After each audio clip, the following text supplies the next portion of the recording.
नाशिक शहरातील विविध परिसरात पडलेल्या खड्ड्यांमुळे नाशिककर हैराण झालेले असताना आता नाशिकमध्ये ऐन गणेशोत्सवात नागरिकांना आता बॅनर लावून प्रशासनाला जागा करण्याची वेळ आलेली आहे।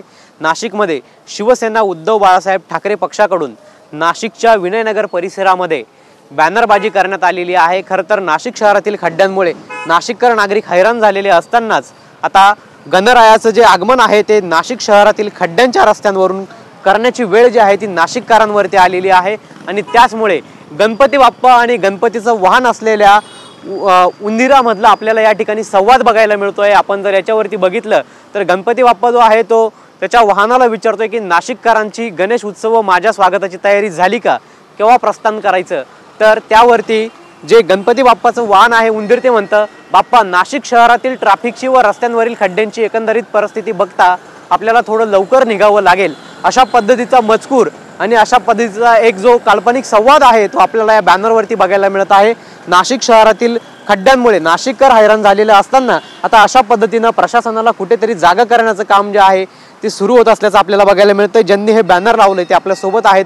आपण या ठिकाणी अशा पद्धतीचा एक संवाद दाखवलेला आहे, नेमकं आपल्याला काय म्हणायचं? नमस्कार। अवघ्या महाराष्ट्राचा जो उत्सव आहे गणेश उत्सव हा काही दिवसावर आलेला आहे। सर्व पूर्ण नाशिकमध्ये गणेश उत्सवाची तयारी जोरदार सुरू आहे।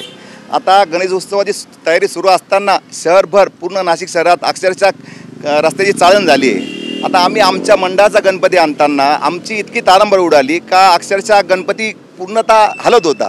पुढे विटांचे तुकडे ठेवून गणपतीची गाडी पुढे नेवा लागली। ही परिस्थिती फक्त एका मंडळाची नाही, नाशिक शहरात आज एवढी सार्वजनिक मंडळं आहेत, त्यांच्या मोठमोठ्या मूर्त्या येतात, तर त्यांची आम्ही हाल बघितले डोळ्यांनी का त्यांना अक्षरशः खड्ड्यातनं मार्ग काढत जावं लागत होतं।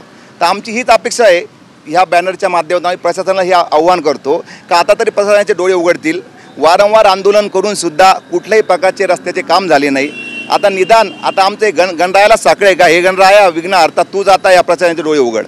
नक्कीच खरं तर नाशिक शहरात भरपूर परिसरामध्ये आपल्याला जे आहेत ते मोठ्या प्रमाणात खड्डे पाहायला मिळत आहेत। त्यामुळे आता कुठेतरी गणेशोत्सवाच्या काळात नाशिककर नागरिकांना खड्डेमुक्त रस्त्यातनं प्रवास करता येईल का हे देखील पाहणं आता तितकंच महत्त्वाचं ठरणार आहे। कॅमेरा पर्सन कुशल पाटीलसह पवन येवले, TV9 मराठी, नाशिक।